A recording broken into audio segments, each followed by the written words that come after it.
Good Monday morning, everyone. Hope you had a great weekend.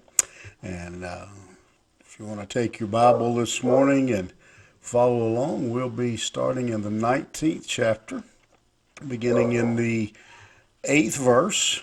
And Solomon is going to take a moment here and what I would say just a general encouragement for his son for wisdom, that his son would work to develop wisdom, that his son would pursue wisdom, and then live in that wisdom. Beginning in verse 8, he says, "He that getteth wisdom loveth his own soul. He that keepeth understanding shall find good." Solomon just reminds again his son of the value of wisdom and how that it is simply living in wisdom is a way of taking care of yourself, of loving yourself.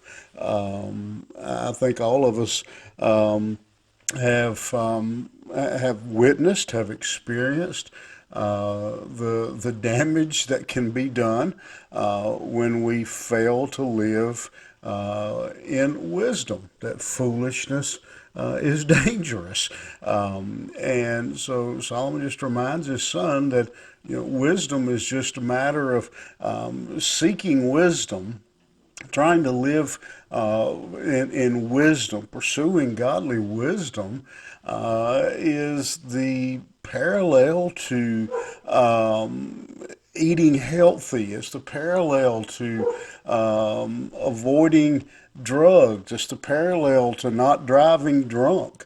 Living in wisdom is simply a matter of taking care of ourselves, of seeking God's wisdom, is a matter of, again, it's a means of how we can take care of ourselves, just as we wouldn't we would try to, we wouldn't eat rat poison, or, we'd try to, for the most part, try to eat healthy foods and eat things that are good for us, and, try to get a little exercise in, those kind of things. He's saying wisdom is simply good for the person.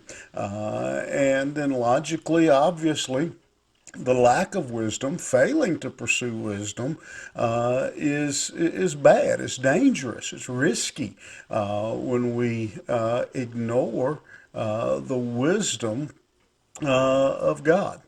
Verse 9, he says, "A false witness shall not be unpunished, and he that speaketh lies shall perish."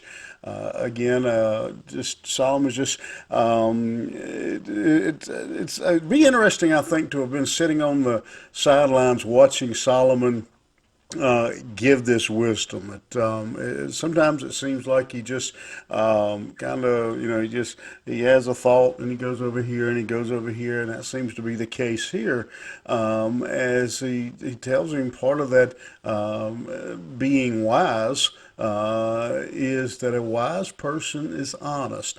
He is honest to a fault. He tells the truth, even when it may harm them.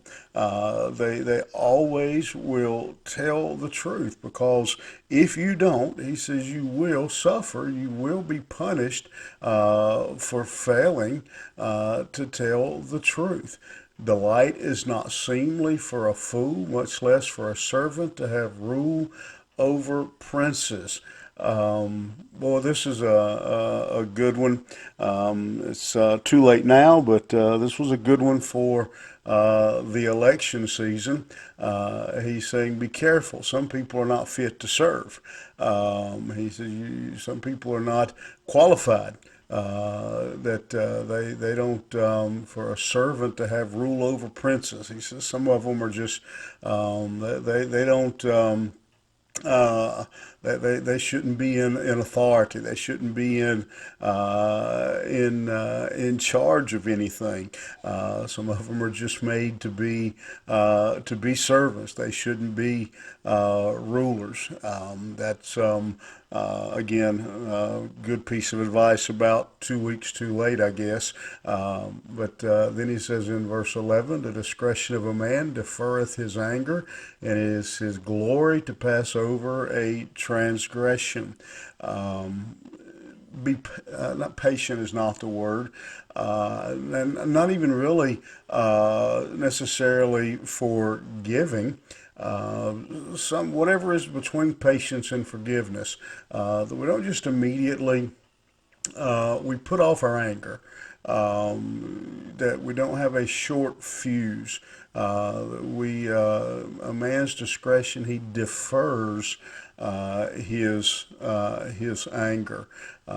Probably again, each one of us has experienced the harm done, or personally, and we've observed it in others when someone operated with a short fuse and lost their temper quickly without control.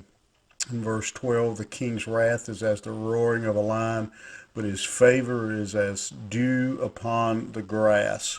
Here, he's telling his young son to be careful. He says the king's wrath. Again, they were living in a little bit different political climate than we were, with kings and queens, and they had the ability, if you to speak the word and your life be taken from you. And so he warns his young son to be very cautious of those in authority over you. And what we have here, I think, are just a collection of proverbs that Solomon, where Solomon is telling his son, work on, develop, practice your righteous, wise behavior. It can, I think Solomon is saying, it can literally be the difference in life and death. Be honest, tell the truth, and always, be honest in all that you do. And so we have this collection of proverbs that. Even if you don't remember the specific proverbs, I think the lesson of the group of proverbs again is that to always be working, developing righteousness. He gives us several different instances here of how that looks in certain circumstances. But I think the baseline of it again is that we're always working, we're always vigilant in developing, practicing, living a righteous life. Think about that today and put it into practice. And we'll see you here tomorrow morning.